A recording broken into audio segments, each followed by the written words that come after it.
Bienvenidos nuevamente a un episodio más de Crecer sin Drama, donde siempre les diré, les repetiré y no me cansaré de repetirles que envejecer o crecer no debería de ser tan dramático como nos lo han dicho. Recuerden que siempre nos han asociado la vejez con enfermedad, la vejez con decrepitud, con aburrimiento, con tristeza, como que si la vida se acabara en el momento que uno cumple años 60, 70, 80. Y la verdad es que pues la vida nos está dando ahorita una oportunidad muy grande porque por primera vez en la historia a nivel mundial estamos viviendo más años. ¿Y qué pasa? Que la sociedad también ya cambió.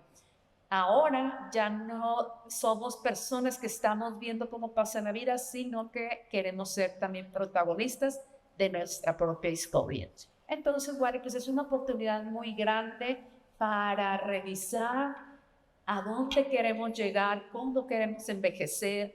Y de verdad, siempre les digo que la segunda parte de nuestra vida podría ser la más importante de nuestra vida. ¿Por qué? Porque tenemos tiempo, porque tenemos experiencia, porque la verdad es que ya valoramos las cosas importantes, ya sabemos en qué no queremos gastar nuestro tiempo, con quién no queremos gastar nuestro tiempo. Entonces, pues aprovechemos esta oportunidad. Y por eso me gusta que se conecten a ver estos episodios, porque a mí, bueno, yo prefiero fijarme en las oportunidades, en todas estas personas que la están rompiendo a una edad avanzada, que fijarme en lo que siempre me han dicho que es la vejez, que no quiero, ¿verdad? No sé cómo nos va a ir en la vida, pero prefiero apostarle a la oportunidad. Y bueno, ya saben que me encanta invitar a personas que nos vengan y nos aporten, que nos hablen pues de la vejez, de las oportunidades, bueno, aquí vamos a hablar hasta de películas para que tengan una idea del cine, cómo está el cine, o más bien cómo está el envejecimiento en el cine, cómo están tomados todos estos temas de la vejez en el cine, que yo creo que ahorita están agarrando pues están yendo por otra línea a como estábamos acostumbrados, no sé, ahorita nos va a platicar. Y bueno, pues tengo esta gran oportunidad aquí de platicar con Valdemar Ayala Gándara. Gándara, es la primera vez que escucho tu apellido, segundo apellido. Y bueno, les voy a presentar quién es. Él es poeta y gestor cultural vinculado con Saltillo, Coahuila. Es poeta, licenciado en Ciencias de la Comunicación por la Universidad Autónoma Metropolitana, Campus Xochimilco. Sus textos se han traducido en varios idiomas, en inglés, francés, alemán y portugués. Desempeña varias funciones dentro del ámbito literario y cultural, especialmente en Saltillo. Es autor de libros de poesía.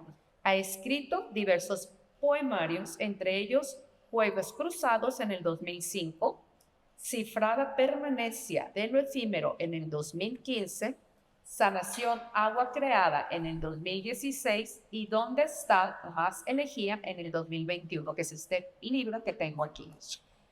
Tiene participación en ediciones y publicaciones locales. Ha sido incluido en colecciones editoriales de Saltillo como Letras del Desierto. Un ejemplo reciente, su libro Bitácora Cuneiforme, fue seleccionado en 2025 por el Instituto Municipal de Cultura de Saltillo.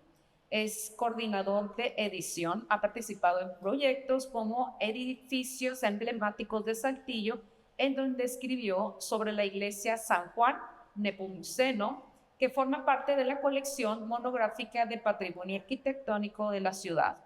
Editor de contenido, trabaja como editor de contenidos en Quintanilla Ediciones. Y presentaciones y lecturas, bueno, pues realiza lecturas de sus poemas y presenta sus libros en espacios culturales de Saltillo.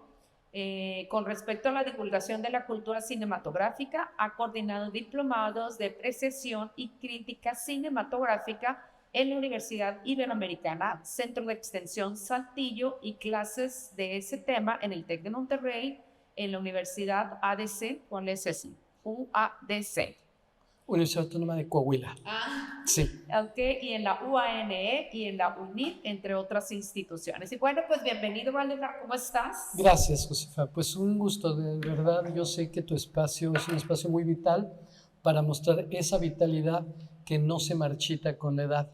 Y el acercamiento que tuvimos fue a partir de pensar en la posibilidad de que algunos temas que hemos manejado se vincularan con tu proyecto, el cual celebro, de verdad. Muchas gracias. Qué interesante, qué padre. Bueno, primero platícame de este poemario, ¿cómo surge? ¿Qué te motivó a escribir lo que es el último que tienes, verdad? Sí, está bien. ¿Dónde están? En realidad es un conglomerado de 2 libros, por eso están diferenciados, por eso el diseño gráfico también parte de esta doble vertiente. ¿Dónde está? La primera parte es un acercamiento a aquellas ideas peregrinas que de pronto tenemos en el transcurso de cualquier día y que nos gustan, que nos atraen, pero que muchas veces abandonamos, ¿no? Una buena ocurrencia, una viñeta verbal, algo que dejamos ahí, que muchas veces se pierde. Poco antes de la pandemia, yo leí en una publicación de un espacio digital que se llama Calle del Orco, buenísimo, sobre literatura, una reflexión de un poeta y escritor austriaco que se llama Thomas Bernhard. Y él hace un texto a partir de algo que le habían preguntado muchos jóvenes, que le preguntaban, ¿dónde está la literatura? Él estuvo prácticamente nominado algunos años atrás al premio Nobel, era constantemente mencionado al premio Nobel, Thomas Bernhard. Y entonces decidió escribir algo pensando en los jóvenes, decirles, ¿dónde está? Y la tesis era, pues, donde tú consideres que puedes percibir de otra manera el mundo. ¿Dónde está? En un plato de manzana. ¿Dónde está? En esa nube que me recordó a mi perro. Es cosas así, como muy conectivas hacia niveles de experiencia y de percepción. Me gustó mucho esa idea, nunca me hubiera imaginado que la pandemia está por llegar y cambiar nuestras vidas. Y yo empecé a escribir en el celular, en ese entonces todavía fumaba yo, cosa que dejé de hacer justo en la pandemia. Y entonces yo hacía mi trabajo en la editorial normal y había una idea que me gustaba y era un pretexto para ir a prender un cigarro, pero sobre todo era un pretexto para que el cigarro me durara, desarrollar un poco la idea. A veces me pasaba que volteaba a ver así la lejanía, estaba también John Altos ahí en la editorial, y veía como una pareja de palomas llegaban y se instalaban arriba de un boiler. Y me gustaba la idea, y me gustaba la imagen, y entonces un poco creaba una especie de situación con esas palomas, y empecé a escribir tercetos sin tener una idea precisa, se empezaron a juntar y a juntar y a juntar. Llega la pandemia y yo digo, ¿esto a dónde va? No sé a dónde va, pero empiezo a contabilizar y tenía cerca de 400 tercetos, perdón. Entonces se convirtió en un material que a mí me gustaba sobre todo por ese sentido como aleatorio. Hace poco tiempo, con un primo que lleva a cabo una investigación muy fuerte en nuevas tecnologías, inteligencia artificial y demás, le gustó mucho el problema y me dijo, es que aquí hay como principios cuánticos. Tú estás tratando de establecer vínculos donde no necesariamente los hay. Y yo le dije, fue totalmente inconsciente. Y esto se fue armando a lo largo del tiempo, casi no tiene corrección. Entonces, toda esa parte, todo ese bloque está lleno de este tipo de nociones, percepciones, valoraciones que corren por cuenta propia y que se aglutinaron. Entonces, llega la pandemia y empiezo yo a pensar que ahí puede existir algo. Había mucho tiempo, teníamos tiempo de que nos encerrábamos y esos tiempos de transportación simplemente de un lugar a otro se abolieran y yo empecé a ver mi material. Al mismo tiempo que yo voy madurando esto, mi padre ya en una edad muy avanzada en Ciudad de México empieza ya con problemas más serios de salud y empieza a tener una vida prácticamente en un alto grado de inconsciencia. Mi hermano, siguiente a mi edad, él se quedó a cuidar a nuestros padres, él decidió renunciar un poco a un futuro, a una vida y se quedó a cuidar a nuestros padres. Sí, hombre, sí, mi hermano Boris. Y él había cuidado al máximo posible a nuestros padres, fallece mi mamá 7 años aproximadamente antes de papá y inicia la pandemia y coincide esto con un agravamiento de papá, pero era su proceso, no tuvo nada que ver su ocaso vital con la pandemia. Entonces llega un momento en que, bueno, yo voy a la Ciudad de México, me quedo unos días, sigo un poco la evolución de su diagnóstico, que ya era un tema como de solo un poco de tiempo, pueden ser días, semanas, meses. Estoy allá como unos 5 o 6 días, me regreso y prácticamente me bajo del avión, llego a Monterrey, me voy a Saltillo, llego a la casa y ese día, en la madrugada del siguiente día, me avisa mi hermana que falleció papá. Entonces, yo reprogramo todo y otra vez vete de regreso y demás. Y ahí hablo un poco de esa situación, dice la parte de elegía, porque de ese tipo de cosas que la vida te pone como una prueba, ¿no? Y yo me dije a mí mismo, yo tengo que llegar a tiempo antes de la cremación, y no llegué a tiempo antes de la cremación. Entonces me genera una situación ahí difícil, y cuando había muerto mamá, yo me tardé 4 años en poder escribir algo al respecto, porque además una sobrina me lo dijo como una especie de dictamen, o sea, como una orden, una instrucción vital. Tú tienes que escribir algo sobre mi abuelita. Y me tardé muchísimo, no pude articular. Aquí fue totalmente al revés. Yo empecé a escribir el poemario, en realidad, en el taxi que tomé al aeropuerto de Monterrey. Y yo venía viendo las nubes y empecé a hacer alusiones acerca de las nubes. Y el estar viendo una nube que se iba transformando, que me recordó las nubes de José María Velasco, las nubes de Doctor Atel y demás, me sirvió como paliativo. Yo ya estaba realmente roto por dentro, pero me fui distrayendo y empecé a redactar mentalmente. Pero así quedó, y yo ni siquiera me podía plantear escribir sobre la muerte de papá. O sea, había sido como muy brutal regresar y de inmediato, ¿verdad? Esa situación. Entonces, viajo, llego tarde, vienen mis hermanos con el ánfora, con las cenizas caliente, y yo lo primero que hice fue decirles que me la prestaran. Y estuve 1 hora abrazando el ánfora, sintiendo ese calor. Y pues en teoría, ya qué más podía hacer yo, me quedé un fin de semana completo, el lunes regresé, pero ese fin de semana completo escribí todos los poemas, porque es una serie de poemas que están ahí. ¿Por qué fue tan diferente el proceso con mamá de una constipación emocional? ¿Por qué esto tuvo que fluir con una emergencia que yo no conocía? No sé, creo que en general quienes escribimos, sobre todo los géneros líricos, particularmente la poesía, hay mucho, mucho de inconsciente en todo esto. Y al yo trabajar esos textos, traté de recuperar un poco a papá. Probablemente a todos, o no siempre a todos, nos pasa de que perdemos a nuestros padres y cuando ellos no están, tú te empiezas a enterar de cosas que no te pasaban ni por aquí, ¿no? Entonces, ahí yo intenté que fueran apareciendo algunas cuestiones en esta especie como de consolidación del vínculo y de recuperación. Hay un libro maravilloso, maravilloso de uno de los grandes autores del siglo XX, Paul Auster, que recientemente falleció, que se llama La invención de la soledad. No sé si lo conoces, es un libro hermosísimo. Y parte de eso, ¿no? Lo primero que te dice es, domingo en la mañana, 7 de la mañana recibes una llamada. Tú sabes que una llamada domingo a las 7 de la mañana no puede ser buenas noticias, ¿no? Y de ahí es toda esta cuestión de recuperar la imagen del padre, la noticia del fallecimiento, y de hecho Paul Auster menciona, aquí me escritor, o sea, al enfrentar ese dolor y darme cuenta que mi padre era básicamente muy desconocido para mí, es como que sellas ese compromiso con las letras, ¿no? Las letras se van a convertir en un campo de cultivo para el juego de espejos, aunque a veces ese juego de espejos tenga una dislocación temporal, ¿no? Y que finalmente la recuperación de la imagen del padre también es el reconocimiento de que el lenguaje está ahí, siempre está ahí y siempre será insuficiente, pero a veces es el único camino. Entonces, yo quisiera escribir como Paul Auster, evidentemente, pero en realidad sí entendí esa especie de espejo a lo que yo había vivido.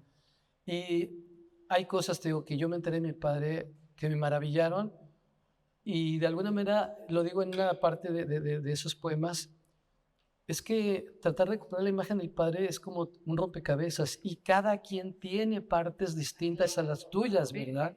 En la línea del tiempo, Sí. que te acuerdas tú, por ejemplo, te vas a tu niñez y empiezas a recordar cosas, pero luego también sabes cuál cosa fue primero y después, y luego sabías algo del pasado de tus papás, pero tampoco sabes la línea del tiempo. Exacto. Sí, también, ¿sabes quién comenta algo así también que escribió sobre el padre? Juan Villoro, el libro de La figura del mundo, Sí. también él menciona eso, que cuando muere su padre, se entera de muchas cosas del padre que no sabía. Y entonces, Es bien fuerte. Juan es un maravilloso escritor, yo lo admiro muchísimo. Y te voy a confesar algo, porque ya me siento muy cómodo como para confesar cosas. Entre las cosas que yo me entero, falleció papá, me entero de algo que me da la impresión que estoy trabajando. Pero para mí fue muy fuerte saber que mi madre estaba embarazada de mí antes de que ellos se casaran. O sea, nunca te lo dijeron, fueron de esos No. secretos ocultos. Sí, Wow. sí, y siento que lo estoy procesando. Es decir, ahorita lo digo y lo digo de una manera no desfachatada, ni mucho menos. Creo que eres la primera persona a la que se lo digo, pero fue un descubrimiento muy fuerte, muy fuerte, muy intenso. Yo no te diría que me generó alguna especie de duda existencial o algún proceso traumático, ni mucho menos. Creo que ni siquiera lo he enfrentado así directamente. Pero cuando yo me entero de eso, yo ya había escrito la serie, entonces no pertenece a eso. Tal vez es esa cuestión. ¿Cómo te enteras? Me entero porque ellos tuvieron una situación particular. Mi madre había enviudado, había estado casada con un teniente del ejército mexicano, habían tenido 4 hijos.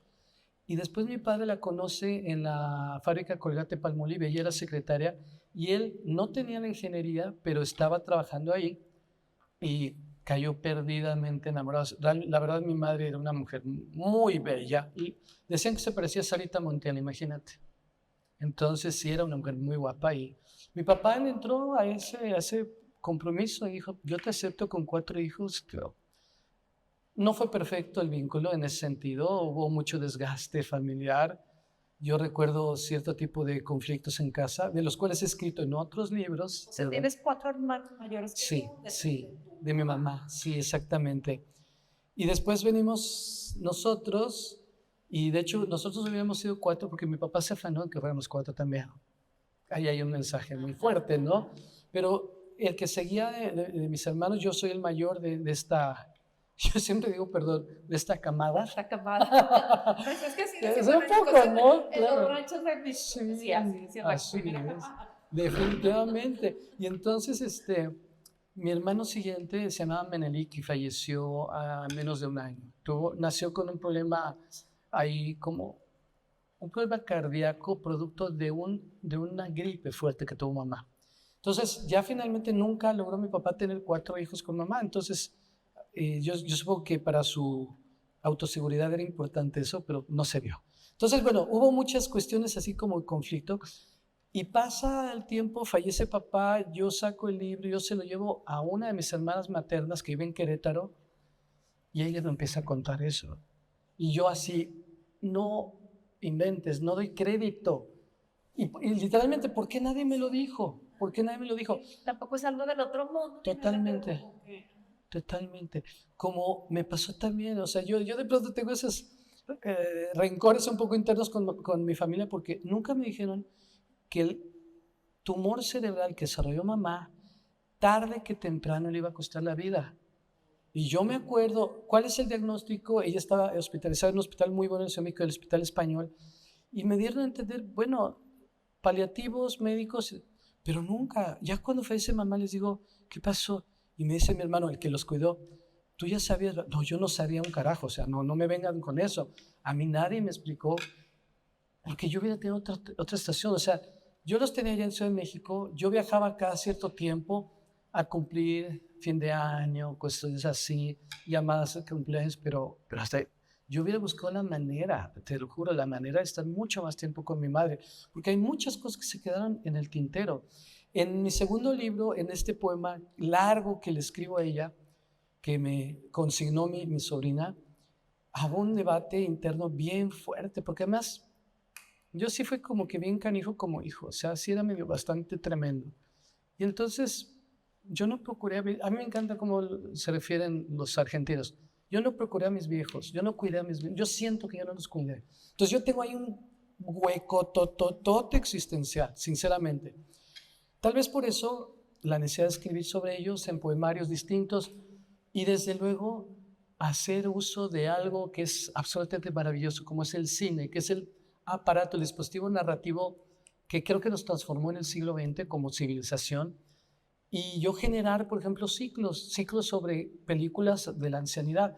En las instituciones educativas donde lo trabajé, ¿no? Sobre todo, hubo una experiencia en particular que a mí me pareció bellísima. Fueron 2. Ese diplomado de apreciación y crítica de cine que hice de 2 años en la Universidad Iberoamericana ya, y en una de las universidades que se mencionan, que es la UANE, Universidad Autónoma del Noreste, que ahora es Universidad América del Noreste, hay una sucursal aquí, hay un campus aquí. Porque no era una materia académica, sino era un taller libre. Es una de las cosas más lindas del modelo de Wane, que estudies lo que estudies, necesitas vincularte con una actividad deportiva y una actividad cultural. Tú ya decides cuál. Entonces, yo di durante cerca de 14 años el taller de apreciación de cine. Entonces, me llevaban chicas y chicos estudiando en la universidad, algunos de prepa también, para nutrición, para abogacía, para distintas disciplinas. Ahí yo les aglutinaba y vamos a usar el cine como un dispositivo narrativo, pero como un medio de conocimiento del mundo. Y yo diseñaba los ciclos en función de lo que les decía. ¿Qué quieren ver? No, que queremos ver actrices guapas de Hollywood. Sí, que queremos ver qué tal o cual cosa. Yo buscaba la manera de empatarlos, ¿sí? Y me acuerdo claramente que hubo uno de esos ciclos que fue sobre la ancianidad, sobre la tercera edad y ese tipo de oportunidades y de reconciliaciones que se abren. Y para mí es un tema súper importante. La verdad es que yo no sé si yo voy a tener nietos, por ejemplo, pero me apropio de muchos niños o niñas así de amigas, amigos y demás, y trato de sumarlos a ese tipo de experiencia. Muchas veces yo en las fiestas así que hay cosas familiares, yo acabo con los escuincles. O sea, para mí es así como que un tema de que me han dicho, vas a ser muy buen abuelo, ¿por qué no abres una guardería? Cosas así. Pero yo creo que de pronto cuando tienes las dos generaciones separadas, cuando prescindes de la figura paterna, porque ya eres o mayor o lo que tú quieras, y los nietos o los sobrinos, empiezas a crear vínculos muy significativos. Entonces, sobre todo me gustaba mucho trabajar en ese contexto con estos chicos y ver sus reacciones y ver cuáles eran sus opiniones y cómo se perciben. Es muy risible de pronto que te dicen, no, pues cuando yo tenga 40 ya voy a estar... Sí, sí. No tienes ni idea, papito, mamita, no tienes ni idea. O sea, vives otra juventud, vives totalmente, mucho más echado para adelante, porque pasa eso. O sea, también tengo temores, pero también tengo certezas. Y mis temores, en todo caso, ahorita están como más justificados. Antes mis temores eran de verdaderas estupideces, ¿no? Tonterías, simplezas. Entonces, hay mucho de este tipo de cuestiones. Y en el caso del cine, creo que nos ha dado ejemplos realmente notables. Te mencionaba hace unos minutos. Yo creo que es una de las dos películas más maravillosas del siglo XXI. Tomen nota. Que es Amor, de Michael Haneke. Es una película que claramente nos da como un sesgo de que es una historia romántica. Sí, es una historia romántica. Puedo decir spoilers, ¿verdad? Finalmente sí. Es una historia romántica en la cual se ejerce una eutanasia de uno de los personajes con respecto al otro. El hombre literalmente asfixia a su mujer. Y la asfixia por amor. ¿Y cómo le haces para procesar eso? ¿De qué edad son? Arriba de 80 años. Arriba de 80, y lo asumen como algo pactado, como algo natural, porque literalmente han vivido un amor tan intenso, tan hermoso, tan bello, que hacen algo que Hollywood no te haría. Jamás Hollywood te va a dejar una cosa así. En realidad, estamos hablando de un cineasta austriaco que es director de cine, pero aparte es psicoanalista. Es que ¿por qué caigo? Bueno, yo sí sé por qué, pero hay que explicarle a la gente. ¿Por qué no queremos ver adultos mayores enamorados, haciendo el amor? O sea, porque eso no se ve en la pantalla. O sea, siempre es la juventud la protagonista, los que se enamoran, los que hacen todo. Pero el adulto mayor es un hombre que ya está vetado de la vida, del sexo, de todo. Entonces, Sí. de repente te llegan películas así y dices... Hay gente, o sea, síguenos platicando. Sí, no, definitivamente. O sea, ahorita con tu comentario me ayudas a conectar algo preciso sobre esta película.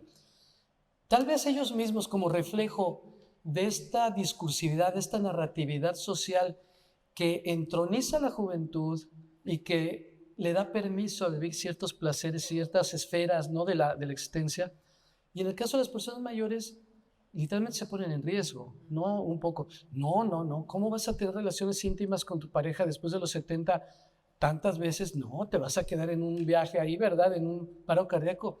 Y no va por ahí. Y esta pareja asume que ellos, por amor, no querrían verse declinar de la misma forma. Y ella desarrolla una enfermedad que es prácticamente terminal. Entonces, de verdad, yo pongo en una balanza, a mí ponme una escena de un bombardeo sanguinoliento y cuchilladas, todo, y ponme el momento en el que él toma la almohada y ejerce eso. Te lo juro que es escalofriante, pero vas con él, apuestas con él. Habrá gente que a lo mejor le haya incomodado, que haya pensado que es una monstruosidad. Yo llorando, porque yo soy bien chillón en el cine, me encanta, llorando, decía, estoy contigo, o sea, es la única decisión congruente tomando en cuenta todo el back de la historia que se nos ha venido contando. Para mí es un referente sobre el tema de la tercera edad y de la ancianidad. Y tendré varios referentes más. Hay uno que me parece que es verdaderamente notable porque toca de cierta manera cosas que recientemente algunas películas que han estado muy en boga y que no se acercan a la ancianidad sino al deterioro físico, tocaron. Se ha hablado mucho de una película que se llama La Substancia, ¿sí? Que ha movido muchos elementos y que tiene cosas muy interesantes que se pueden integrar mucho.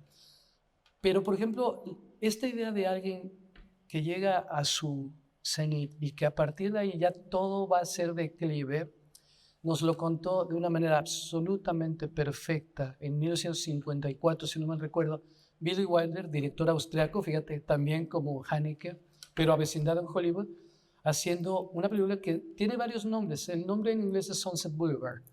Nosotros la hemos tenido acá en México como El Crepúsculo de los Dioses. Y es una película que además tiene una decisión de producción increíble. Gloria Swanson, actriz del cine mudo, que ya nadie le hacía caso, ya nadie la llamaba para filmar. Billy Wilder dice, quiero hacer una película, pero quiero hacer una película acerca de una actriz que lo tuvo todo y que ya nadie se acuerda de ella. Y la mujer acepta hacer eso. Qué tamaños de mujer, ¿verdad? Voy a representar lo que vivo en Hollywood, nadie me pela ya.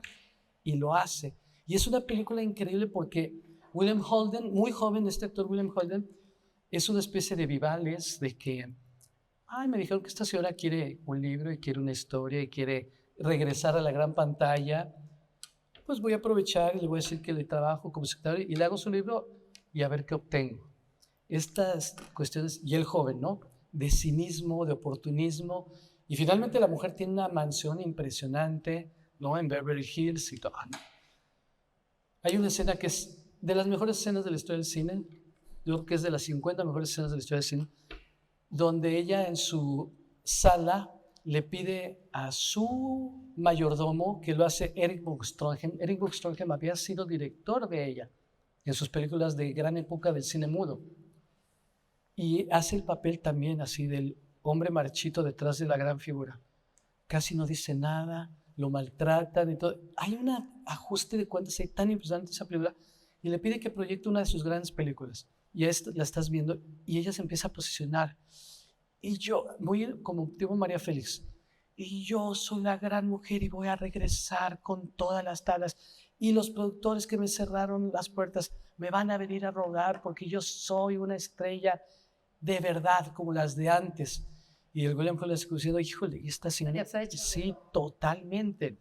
Entonces, desde Hollywood, cuestiona el sistema de las estrellas de Hollywood, critica el hecho de que si eres joven y si eres bella, lo tienes todo y después los productores son los primeros en cerrarte las puertas. O te vetan o la otra te van a contratar nada más de abuelita. Totalmente, totalmente. Y fíjate una cosa bien bella, no es una película que trate de la ancianidad, mucho menos, pero lo que hizo González Iñárritu en Birdman con Michael Keaton es exactamente lo mismo. Ya nadie pelaba a Michael Keaton, estaba absolutamente así como en reservas en Hollywood. Y ves la película y es eso. Regreso y yo fui famoso gracias al superhéroe, pero en el fondo, ¿qué? Yo lo que quiero es hacer Raymond Carver en el escenario teatral, ¿no? Y ahí, en una entrevista yo leí, oye, ¿tú tenías en mente lo que hizo Billy Wilder con Gloria Swanson?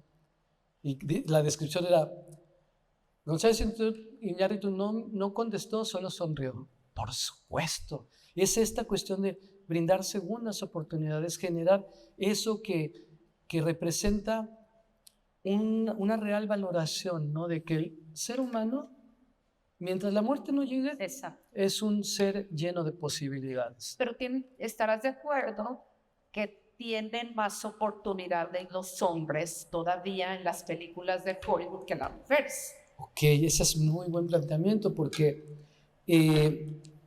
no habría un equivalente, sobre todo de época después de que sucedió eso, del Crepúsculo de los Dioses, y lo de González Iñárritu finalmente no es así del todo el tema principal. Es decir, nuestro personaje en Birdman tiene que resolver algunas cuestiones, por ejemplo, de la paternidad, muy claramente, ¿no? Eh, creo que hay una injusticia estructural hacia las personas de la tercera edad y hay una injusticia estructural hacia las mujeres de la tercera edad todavía mayor. Sin embargo, fíjate que por cuestiones así circunstanciales, de los últimos 4 o 5 días, yo me puse a googlear en varias páginas especializadas de cine para buscar una temática, concretamente, relaciones amorosas con distinción de edades. ¿Sí? Ya sea que el hombre fuera mucho mayor que la mujer o viceversa.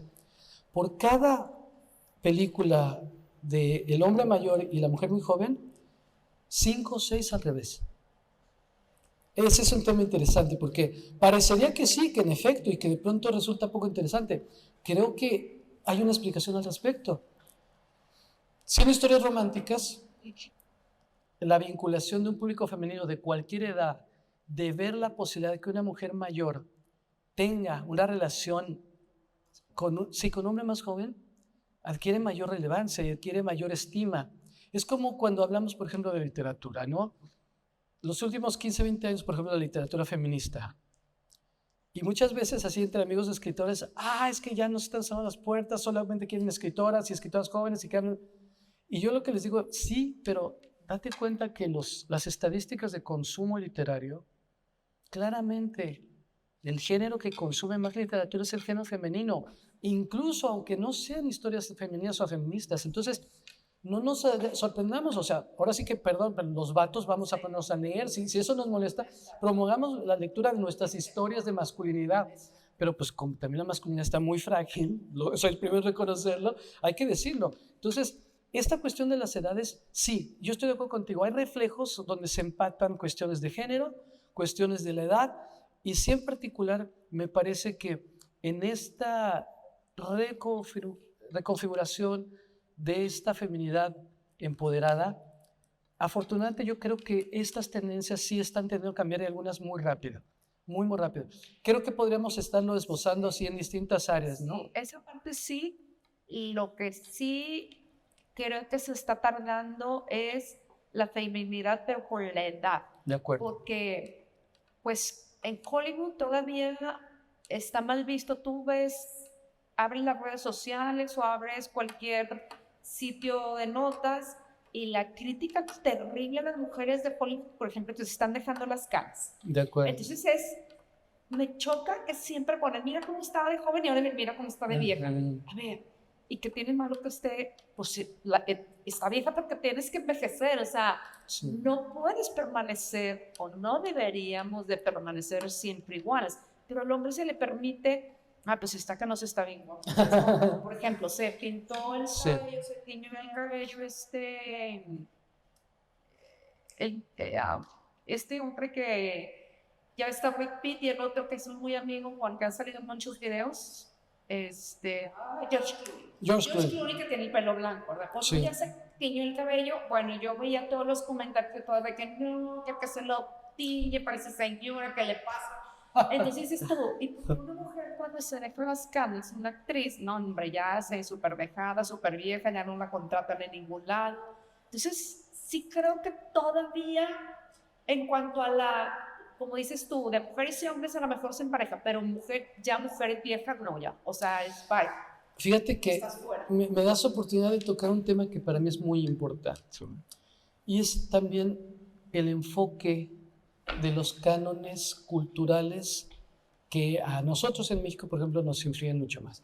Nosotros, claramente, en términos de consumo cinematográfico, somos hijos de Hollywood. Sí, totalmente. Afortunadamente, no todo en el mundo sucede de esa manera.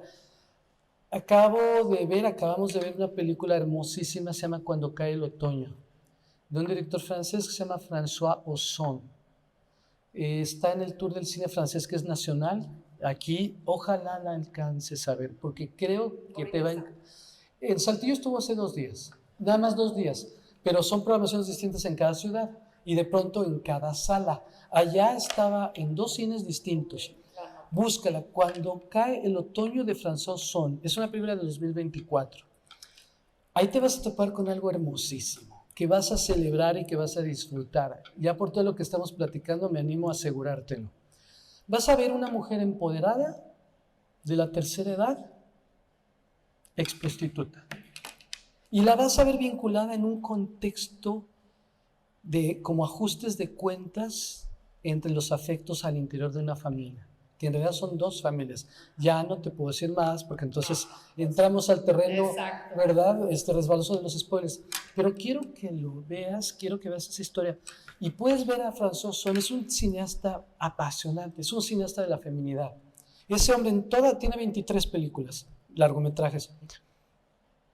21 son un homenaje a las feminidades de distintos tipos. Sí, y se acercó como nunca se había acercado a la feminidad en una etapa ya muy tardía de la vida. Te voy a poner otro ejemplo. Charlotte Rampling, actriz británica. Es un boom mundial con una película súper densa que se llamó Portero de Medianoche, que representa a una mujer que estaba en los prostíbulos de la Alemania nazi. Cuando filma eso, Charlotte Rampling en 1972, 73, ella tiene 20 años. ¿Qué ha sido de la trayectoria de Charlotte Rampling? Puros papeles geniales, sobre todo después de los 55 años. No sé si ubicas la película Melancolía de Lars von Trier con Kirsten Dunst. Bueno, quiero que veas. Hay un momento donde toda la película gira alrededor de ella. Ella es la mamá de la hija que se está casando y en plena boda decide que va a echar pestes de todo. Y se empodera, se posesiona, empieza a beber y empieza a hacer una especie de ajuste de cuentas y a decirle un poco a toda la gente el grado de hipocresía que han desarrollado. Es poderosísima porque además nunca te da la impresión de que está diciendo incongruencias ni que está siendo injusta con nadie. Es uno de los grandes papeles de la etapa última que ha tenido Charlotte Rampling, pero además la mujer sigue filmando y filma y filma y filma. Sí. Yo creo que de todas las actrices que han hecho personajes de mujeres mayores, es el más impresionante que vas a encontrar. Si te buscas la filmografía y ves los últimos 10 años, todas son, pon tú, ok, la reservan como abuelita, pero es una abuelita explosiva siempre, además tiene rasgos muy particulares, un poco hacia masculinoides, muy rectos y demás.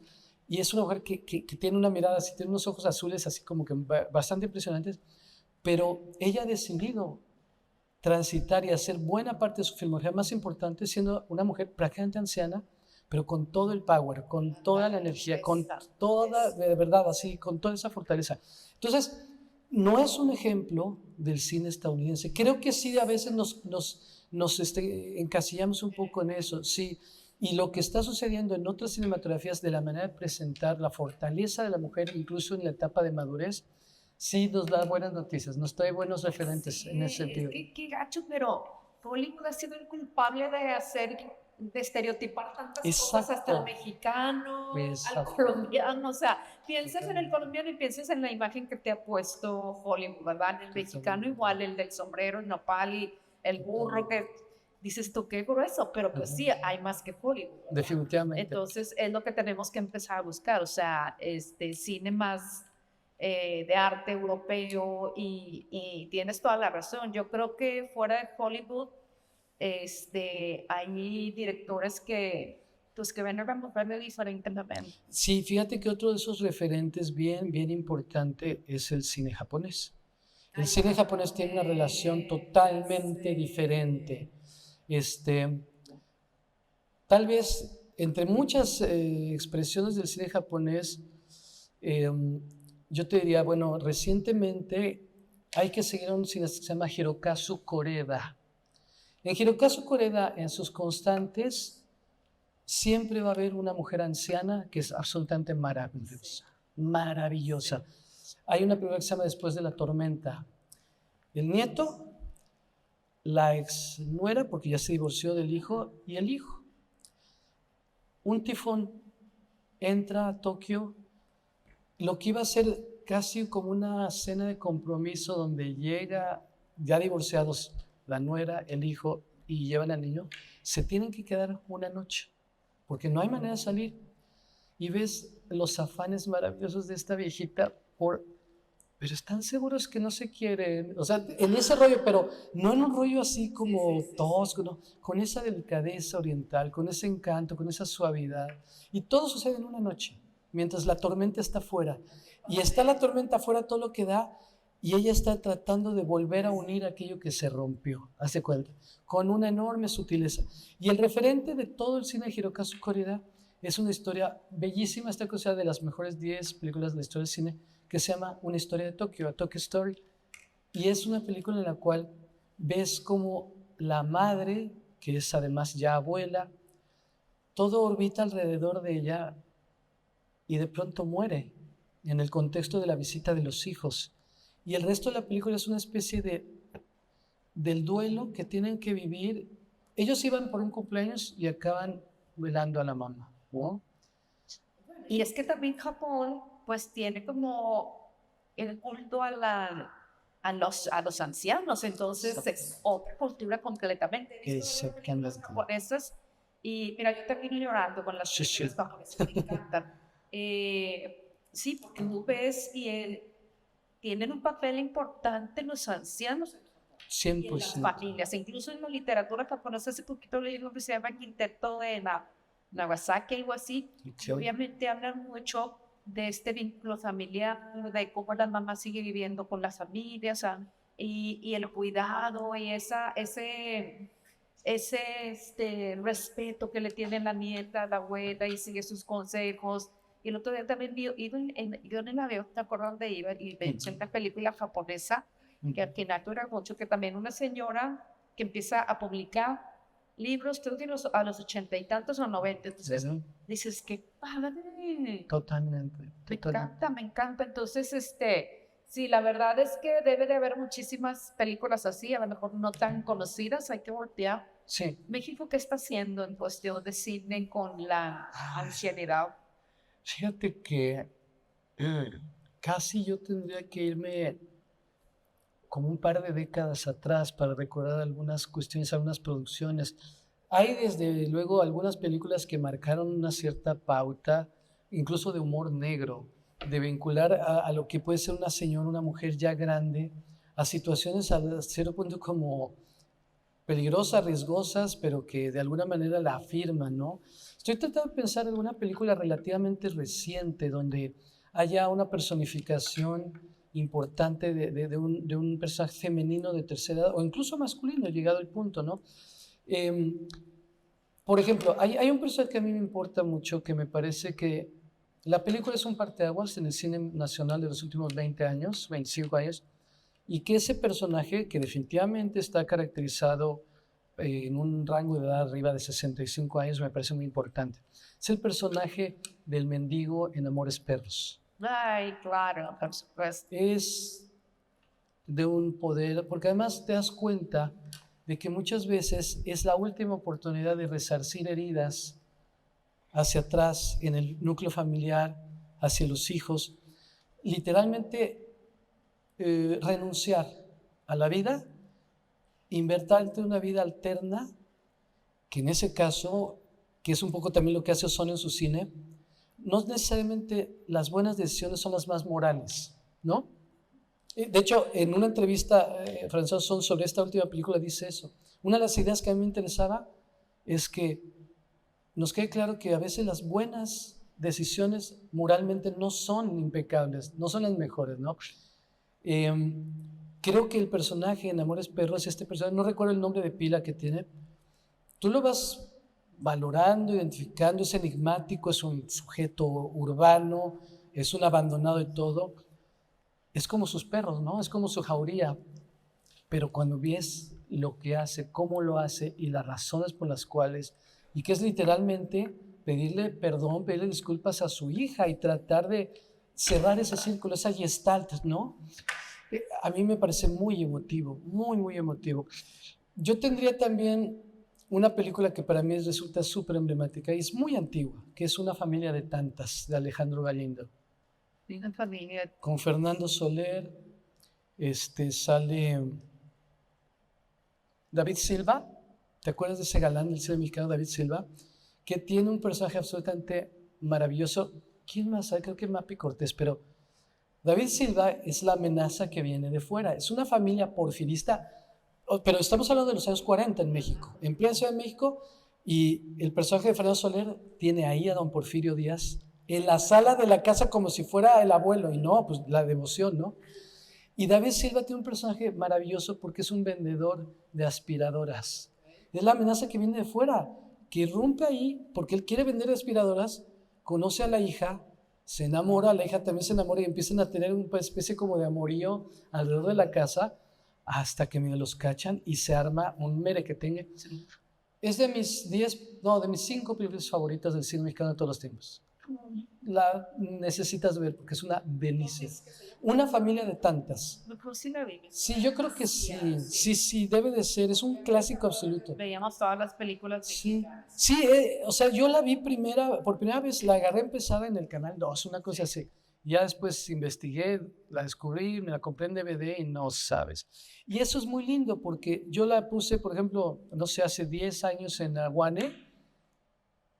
Pues la vinculación de chicos de 17, 18, 19 años con ese México podría ser como que demasiado remota. Les llegó y les pegó con su... No, que lo que yo sé de mi bisabuelito era como por así, cosas por el estilo, empieza a ser conectivo, ¿no? Es una de las cosas que tiene el arte en general, pero que el cine es en particular, porque el cine funciona a partir de la mímesis, de la representación de la realidad, más o menos tal cual la percibes. Entonces, por eso hay tantos procesos fuertes de identificación, psicológicamente, de proyecciones y demás. Y por eso el cine es tan poderoso también. Entonces, muy emotivo que de pronto vieran a esas personas mayores debatiéndose en este conflicto, ¿no? De figura de autoridad, lo cambiante, los afectos. Uno se podría preguntar, una persona mayor, ¿qué le pide a alguien que pretenda a su hija o a su hijo? Pues yo creo que solamente una cosa deberíamos de pedir, que los amen, ¿no? Si los aman, no hay problema, no debería haber conflicto. Y creo que muchas veces la ancianidad es la oportunidad de dejar caer también velos de prejuicio, condicionamientos de tradición y hacerse como más dúctil también un poco, ¿no? Porque vivimos un ratito. La verdad es que vivimos un ratito. Oye, por ejemplo, ¿a ti qué te pareció la de Elsa y Fred? ¿La viste? Elsa y Fred, ¿quién aparece? Era una argentina, es una película argentina. Sí, Divina, ¿sabes? No la he visto. Ay, no, está divina y me encanta porque Sí sé son cuál. una pareja de mayores, pero Ajá. se conocen porque son vecinos. Y entonces él acaba de enviudar, entonces está súper triste, ya sabes. Pero ella lo empieza a sonsacar, a hacer muchas cosas que no se atrevían a hacer, Claro. pero ni en su juventud, ¿verdad? Entonces, está loquísima, me encanta, me fascina el personaje, ella se llama Elsa. Está divino. Y el Alfredo, supongo, ¿no? ¿Se llama Alfredo? ¿Sí es Fred? Sí. Ok. Fíjate qué parecido, probablemente has visto esta película, Ginger y Fred. Ginger y Fred es una de las últimas películas que dirigió Federico Fellini. Y creo que es Julieta Massina, el personaje de Ginger Rogers, y Fred es Fred Astaire, pero lo hace Marcelo Mastroianni. ¿Cuál es el quiz de la cuestión y que liga perfecto? Que son una pareja que imitaba desde jóvenes a Ginger y Fred y los invitan a un programa de televisión ya ancianos a que reproduzcan su número musical. Pero hay una parte, no sé si voy a poder salir. ¿Cómo no vas a poder salir? Y Mastroianni, es que la gota, no me deja hablar la gota. Sí, es buenísima porque ellos fueron famosos en carpas, en teatro de variedad y ahora estamos haciendo como un revival, un programa sobre la nostalgia y los invitan, los contactan, es como su oportunidad de resurgir. Y el nombre es muy parecido, es Ginger y Fred, pero te digo, son estos actores que habían imitado a esas figuras de Hollywood. Eso también es interesante porque de pronto muchas veces el cine europeo se alimenta de esa tradición hollywoodense, pero la convierte en otra cosa. Acuérdate de Cinema Paradiso. Así, ahorita que dices, Elsa y Fred, ella haz de cuenta que amó la película ¿cómo se llama? La película esta de la fuente de Trevi que tira la moneda y el gato. la Dolce Vita. La Dolce Vita, Y exactamente. y entonces ella siempre sueña con esa escena y entonces hace que él Mira, la lleve a Italia. Ay, no, está divino la película, está divina. por algo será, porque ahí el elemento común no es nada más que los nombres sean parecidos, sino que está Federico Fellini en su Sí, cine como sí. referente. Algo tiene de relación con eso. Totalmente. Ahorita me acordaba, por ejemplo, de Cinema Paradiso, que Sí, Paradiso. es maravillosa y que es una recuperación en la etapa madura de nuestro personaje y que todo el detonador es perder a la madre, regresar al pueblo, ir en contra de lo que le había dicho nuestro personaje entrañable, ¿no? De que nunca regreses, Toto, no regreses, no vuelvas. Tú vas a hacer tu vida, tú tienes que alejarte de todo esto. Pero somos animales de costumbres, somos animales de raíces, los vínculos son los que realmente nos construyen. Y yo creo que ese es un tema bien importante en estos tiempos. Digo, estás utilizando un recurso, un medio que es un medio totalmente contemporáneo, que entras a competir a otras cosas que están en redes y demás, pero esos valores, esa representación, ese rescate de la reflexión de temas, por ejemplo, de la tercera edad y de cómo nos vinculamos, son de los temas yo creo que más importantes para ser hablados en el uso de estos recursos, con estos dispositivos, definitivamente. No hay que renunciar al hecho de que esos temas trascendentales y atemporales en buena medida también formen parte de la agenda de lo que tú puedes percibir, TikTok, YouTube, todo eso, ¿no? Claro. Me parece. Sí, totalmente. Y pues bueno, yo creo que tiene mucha tarea ahorita el cine. Sí. Tiene mucha tarea el cine, o sea, como que sí tiene que romper paradigmas y tiene que ayudar a que la gente pues rompa también con eso y vea y ponga a la vejez como algo de terror, o sea, también se le pasa padre a la gente grande, y no es tan dramático. Bueno, Claro. obviamente no generalizamos, siempre hay muchos tipos de vejeces, por eso mismo no podemos estereotipar y decir que todos los viejos son aburridos, todos los viejos son enfermos, porque hay muchos tipos de vejeces de acuerdo al lugar donde tocó ser, al estilo de vida, la familia, o sea, hay muchísimos factores. Pero sí, creo que el cine nos debe mucho todavía. Sí, y conforme lo hemos venido platicando en este rato, me viene a la memoria otras películas. Viaja a Citeria, de Theo Angelopoulos, director griego, que es una pareja de ancianos que han vivido, que han disfrutado, que han padecido guerra civil, cosas por el estilo, y que deciden que van a morir en alta mar. El último plano de la película dura como 8 minutos, cámara fija, ellos se embarcan y se van perdiendo en un mar neblinoso y mantiene la cámara sin movimiento alguno Angelopoulos. Y nada más ves cómo se van sí, hombre y mujer, cómo van desapareciendo en su barca. 8 minutos tiempo pantalla, claro, lloras, percibes todo, pero además te das cuenta qué representación del tránsito de la vida y la muerte, que además es un tema mitológico que varias culturas han vinculado. Cruzar un río, ¿no? Rubicón, por ejemplo, llegar a la otra orilla, literalmente, ¿no? Llegar a la otra orilla. Es bellísimo. Yo creo que esa cuestión de cómo el tema de la madurez, que además responde a una de las cosas, creo yo, más poderosas que puede haber. Un ser humano que es capaz de alcanzar la paz interior, que no tiene que ver el concepto de paz interior con juventud, con adolescencia, o sea, la paz íntegra, esa que solamente se alcanza una vez y muy probablemente cuando lo que queda es muy poco tiempo, ¿no? Yo creo que esa es una aspiración tarde o temprano que te tiene que llegar como ser humano, alcanzar la paz interior. Y me parece que es un gozo, un placer reservado para la tercera edad, en todo caso. Totalmente. Pues bueno, la verdad es que, bueno, platícanos, bueno, de ese ya fue tu último libro, el libro que le escribiste a tu madre. Es un poema largo dentro de Cifrar Permanencia de lo Efímero, que es esta antología. Y el siguiente que se menciona ahí en los datos es un libro que está apenas en proceso. O sea, ya ganó en una selección, fue uno de los 9 libros seleccionados, se va a salir el próximo año. Y ese son como aforismos, son pensamientos así aislados. Una parte, que es Bitácora Cuneiforme, que lo vengo trabajando desde hace 20 años eso. Una parte ya había salido en un libro que me publicaron en Barcelona, mi tercer libro se publicó en Barcelona, que se llama Sanación Agua Creada, ese libro. Y la otra parte se va a llamar Me Acuerdo dentro. Es un sistema parecido a este. Son 2 libros en uno. Y casi todos por sí.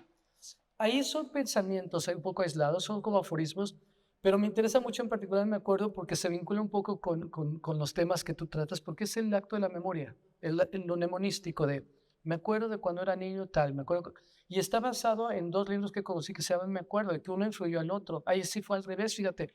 El primer escritor que lo desarrolló, Joe Brainard, en la edición en español viene una opinión de Paul Auster que dice, hay muchos libros que dicen que son una maravilla, que van a marcar una época, y hay libros que casi pasan desapercibidos. Y él dice, esta es una obra maestra. Son puros recuerdos. Joe Brainard ni siquiera era escritor en forma, era publicista y era ilustrador. Y después, yo conocí primero, me acuerdo de Georges Perec, uno de los grandes escritores franceses del siglo XX. Que todo empieza con el recuerdo que Me acuerdo que... nos lo presentaron cuando hice el diplomado de mediación lectora. Ándale, ¿y les presentaron el de Perec o el de No Brainerd? me acuerdo cuál, pero me acuerdo que todo el mundo empezaba con eso.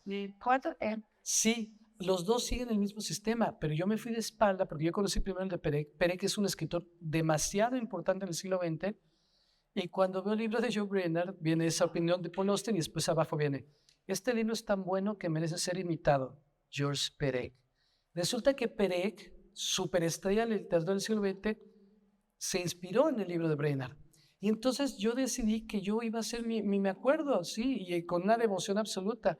Y empiezas a recordar las cosas, y empiezas a recordar las golosinas, y empiezas a recordar las estampitas, y empiezas a recordar de esto y lo otro, y todo aleatoriamente. Entonces, en ese sentido, va a ser parecido el resultado a la parte donde está. No hay una cronología de hechos, porque finalmente la memoria es así, ¿no? Tú ahorita puedes recordar cualquier instante de tu infancia, y después, ¿dónde dejé el carro? Cosas así, ¿no? Realmente, y eso te pasa a cualquier edad, sin güey. Mi mamá muere de 83, 84. Sí, más o menos 10 años de diferencia se llevaban ellos. Y sí, te digo, fue un proceso totalmente diferente. Mamá, En lo que te decir que te pegó más, perder a tu mamá o tú. no, eso no se puede responder. O sea, no se puede responder a ciencia cierta. Yo con mamá, yo dependí mucho emocionalmente de mamá, porque papá llegó a tener hasta 3 trabajos simultáneos para que no faltaran los frijolitos en la casa, haz de cuenta, ¿no? Mi papá tuvo, y ahí entendí mucho con lo que le leía a este Paul Auster en la Invención de la Ciudad. Mi papá tuvo una presencia ausente en muchos momentos de mi vida, pero nunca se ausentó. Pertenezco a una generación en la cual, pertenecemos yo creo que una generación en la cual, ¿Tienes? yo tengo 6'1", una generación en la cual era raro el divorcio entre los padres, ¿no? Todavía. Ahora está exactamente al revés todo, ¿no? Pero un padre ausente en mi caso era un padre que llegaba a las 10 de la noche. Yo soy, o he sido mucho de insomnio. Mis ojeras no son de gratis y todo. No son solamente genéticas, sino que mi papá decía, llego a trabajar, quiero ver a mi niña. Y a mí me despertaban como bebé a las 10 de la noche y a jugar con mi papá y todo eso, ¿no? Pero después, al paso del tiempo, estos procesos también eran como básicamente, yo tenía relación con mi mamá durante el día y con papá en la noche, hasta que mi papá me dio clases en la secundaria. Y eso es muy difícil, porque aparte me daba clases de matemáticas, y a mí las matemáticas nunca se me dieron, y él era un matemático impresionante, químico, físico y matemático era mi padre. Entonces lo sufrí, lo padecí. Padecí a papá porque era muy buen maestro, pero sí, para mí era muy difícil eso. Entonces, si tú te basas en los resultados literarios, podría parecer que a lo mejor yo quise más a mi papá o que me pegó más la muerte de mi papá, pero hay una diferencia y esa diferencia para mí es dolorosa. Yo siento que mi madre no fue feliz. Yo siento que mi padre siempre encontró la forma de ser feliz. Era súper bromista, asumía. Yo creo que mi papá siempre supo que mi mamá siempre estuvo enamorada de su primer marido y que de alguna manera eso no se resolvió entre ellos, ¿no? Y que mi mamá veló por sus hijos, se encontró una cierta seguridad y ella decidió mantener ese matrimonio, que tuvo momentos lindos, sí, pero que también tuvo momentos complicados. Entonces, yo pienso en mamá y pienso, híjole, todo lo que mamá no hizo, todo lo que le faltó, parte del poema que le escribí, que es un poema largo, es de que yo me enteré de que le platicaba a mi sobrina cosas que nosotros no sabíamos, que ella tenía un sueño y el sueño era irse sola una vacación a Puerto Vallarta, o así, cosas de ese tipo. Y entonces así, yo en el poema, entre comillas, le reclamo, ¿cómo es posible que a tu nieta le digas eso y a mí no me lo digas? O sea, ese tipo de cuestiones, ¿no? Claro. Esa nieta es la que te dijo que sí. Sí, exactamente. Ya después yo le dije, Nadia, es que, ¿qué onda? O sea, no, pues es que teníamos mucha vinculación. ¿Qué envidia me das? ¿Qué envidia me das? Y con papá siempre hubo todo lo contrario en ese sentido. Un hombre totalmente bromista, hace cosas maravillosas mi papá. O sea, de pronto decía, apaguen las luces, y le subía el volumen, la danza de los espíritus de Gluck. Y te explicaba en qué momento de la ópera, y era una cosa, yo no entendía nada. Y como no entendía nada y sentía todo, me marcó. En el último poema hablo de este tipo de cosas, de cómo esas cosas, mira, me voy a tomar la libertad un poco, nada más así para, el último poema, lo he leído 2 veces en público y no he podido leerla más veces, pero nada más para que ubicas un poquito el sistema. Dice, te lloro en el escuincle en que te convertiste hacia el final de tus días. Te lloro en los manazos que te di aquella madrugada de Año Nuevo, cuando en el hospital intentaste arrancarte las agujas una y otra vez. Te lloro en tu credencial de pensionado que acaba de recibir y que guardaré devotamente. Te lloro desde la inutilidad del llanto y de la ciencia médica final. Te lloro con los dedos, con el tórax, con la boca mordida. Te lloro bajo el cielo mortecino de la Ciudad de México. Te lloro mirando la pantalla plañidera. Te lloro frente a la foto más completa de los Ayala. Te lloro ante el caos de las cajas de medicamentos ya inservibles. Te lloro con la amargura del abismo debajo del paladar. Te lloro por no quedarme más cerca de la familia. Te lloro como el vapor de las condolencias que las condolencias dejan sobre la hoguera de la pérdida. Te lloro junto a los ladridos de los perros que adoptaron. Te lloro sin el sigilo de los pasos de la gata negra. Te lloro por los aparatos de respiración asistida y sus focos que ya no se prenden. Te lloro por los 3 hermanos que te sobreviven o te lloran. Te lloro en mi desmoronamiento 2 días después de tu abrazo con las llamas. Te lloro en la desesperación que busca ser Carmen y elegía. Te lloro en las mutaciones derramadas de la sal ocular en el rostro, sal ocular en los labios, sal ocular en el destino incierto que nadie solicitó. Te lloro para observarte a detalle, para entenderte sin juicios y retenerte. Te lloro para quedarme contigo y no quitar el dedo del renglón donde grabaste tu ejemplo. Tu visión en mi memoria educará y guiará mi visión como la contemplación del profundo núcleo de una joya.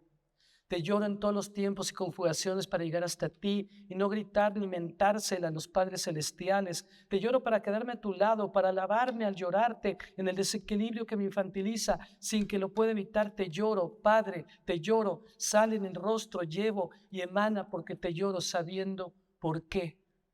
Porque te lloro sabiendo por qué. Qué padre.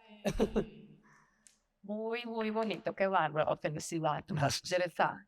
Gracias. Oye, bueno, pues ya para ir cerrando, ¿qué quisieras comentar para terminar este episodio de lo que platicamos?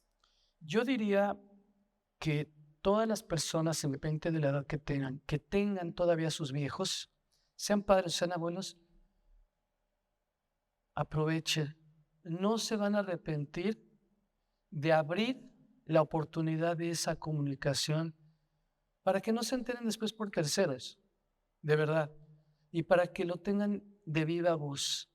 Esos recuerdos, esas anécdotas, esos sinsabores, ese retrato de zeitgeist, de espíritus de otras épocas, porque después no van a poder armar completo el rompecabezas.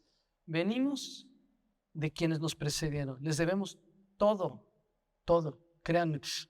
Yo invitaría de verdad que quienes tienen a sus viejos al alcance, los disfruten al máximo, se brinden a ellas y a ellos y tengan esa oportunidad de encontrar cosas que les van a enseñar también realmente quiénes son. En el fondo, quiénes son. ¿De acuerdo? Precisamente eso es lo que les iba a decir ahorita, pero no sé si quieras comentar si tienes redes sociales o donde te puedas conseguir. Sí, estamos en Instagram y en Facebook sobre todo, Valdemar Ayala Gándara, ahí me topan. Creo que ahorita hay unas fotos que sí se nota que soy yo, a pesar de la diferencia de edad y todo lo que ustedes quieran, pero sí, ahí estamos. Y bueno, cualquier persona que esté interesada, aparte, bueno, la cuestión de que te digo, trabajo en una editorial y producimos libros de todo tipo, estamos para servirle a la gente, pero la posibilidad de, sobre todo de contactar, de comunicar, es lindo, ¿no? Siempre poder encontrarse por ahí, ¿no? Muchas gracias, Gabriel. A ti. Y bueno, pues sí, yo apoyo esa idea de que si tenemos todavía abuelos o de todos los que tengan toda esa bendición de tener abuelos o los padres ya mayores, pues sí, siéntense con ellos a hablar, a preguntarles de su pasado, que sabiendo su pasado van a entenderse mejor a ustedes. De acuerdo. Dices tú, completa es tu historia, definitivamente. Porque una vez que se muere y tú quieres armar la historia, ya no va a haber a quién preguntarle, las historias se van perdiendo. Entonces, definitivamente, aprovechen los momentos, platiquen, pregunten. Además, no hay algo que les encante más a los mayores que te sientes a platicar con ellos de su pasado. Mi papá tuvo deterioro cognitivo sus últimos años, pero mi papá y yo lo recuperamos en el pasado. De acuerdo. Hablábamos y se acordaban muy bien de muchas cosas de su niñez, de su juventud, y pues lo que tenía pérdida era de la memoria. A corto plazo, sí. Yo aproveché mucho para entender pues mucho su línea de vida, junto con mi mamá que me apoyaba y eso. Entonces la verdad es que fue una experiencia divina, me encantó. Y bueno, pues muchísimas gracias. A mí me pueden conseguir en todas mis redes sociales. Estoy como Pepita Villanueva, Pepa Villanueva. En YouTube van a encontrar todos los episodios, este también. Y en Spotify el podcast se llama Crecer sin Drama. Gracias, bye.